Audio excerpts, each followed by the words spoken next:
We've been asking what the Ten Commandments are and how we're supposed to use them, and so far I have argued that they are a gift and that they are also supernatural, divine insight into reality, the way life works. Today, we're going to see that the Ten Commandments are also helpful advice from God, and not just helpful advice from God, helpful advice from a God who loves you. So the world is full of people offering advice, ways forward, shortcuts, direction, inside information. I have lots of books in my office that are full of advice. Advice about life and finances, health and relationships, you name it. But the challenge, of course, is you don't really know if you can trust the advice. You don't know if the advice is good, and then not always certain that you can ultimately apply the advice. But what we have with the Bible is advice that comes to us from a God who loves us and who has withheld no good thing from us. So we just step back and say, we shouldn't be surprised that the Bible gives us a list of rules. Every religion has rules. However, we should note that Christianity's rules are different in this sense. We are not called to obey the rules so that we get into the club. All right? We are embraced into the club on the basis of faith and the basis of grace and the basis of the work of Jesus. And then the rules are a way that we can actually live out what we have been gifted in a way that we can grow closer to God.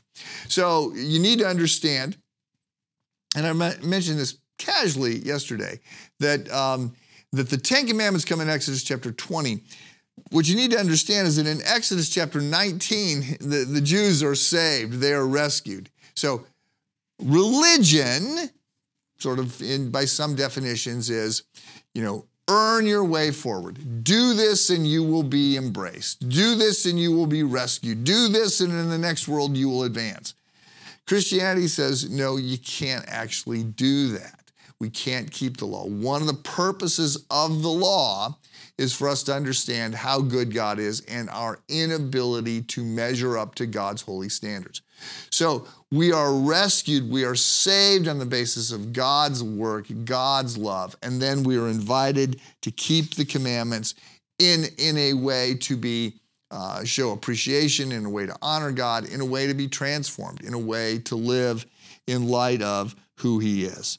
So some people push back on the Ten Commandments and they say it's all, it's all one way, right? We got to keep these commandments and God is sort of inert and removed from all of this stuff. Really, not at all. That's not the way this gets suggested. God takes risk, right? God becomes one of us and He lives among us and He dies in our place. There's a sense in which God is obedient to this plan and this path. And He is vulnerable and risking and suffering far more than we are. So there's so much to be said about setting up the law and the Ten Commandments. I briefly entertained about a year ago signing up for a constitutional law class at some law school in Chicago so that I could just understand how people think about the Constitution, how people think about the foundation documents and how law works and all of that. So much can be said about the Ten Commandments. The Ten Commandments are the basis of Western civilization. The Ten Commandments are the basis of Western law. The Ten Commandments are remarkable in the sense because they're so brief. Good grief, there's 10 basic laws. And we've replaced them, of course, but we've replaced them with like 35 million laws. So there's so much that might be celebrated. Let me just note two things here. Number one, one of the knocks against the Ten Commandments is that they're so negative. All these thou shalt not, thou shalt not, thou shalt not. Okay, well, for the first point, they're not all negative. Some of them are stated positively. A second thing to note is I'm not sure what's so negative about saying don't murder, right? Don't commit adultery. I mean, there's a grand positive behind all of these. So the command to not murder is a celebration of life. The command to not commit adultery is a celebration of marriage and its guardrails to protect and to see a marriage flourish.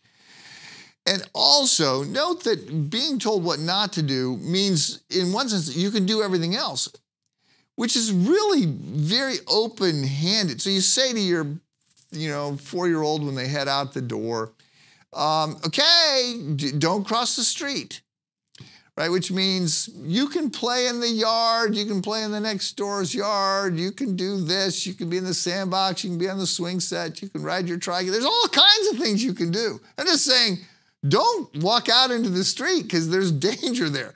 But what does the kid hear? Oh, you can't do anything. And of course, we are that kid. We hear this as being very punitive or restrictive, when in actuality, there's so much that we can do. And a negative statement about a law has actually got a lot of positive behind it. So we're going to keep working through the Ten Commandments, the Big Ten, for a long time. Right now, I want you to see that among the things that the Ten Commandments are is not just that they're a gift, not just that they're divine insight, but they are really they are insight into ultimate reality from a God who loves us, and it comes to us by way of very helpful advice. Have a good day.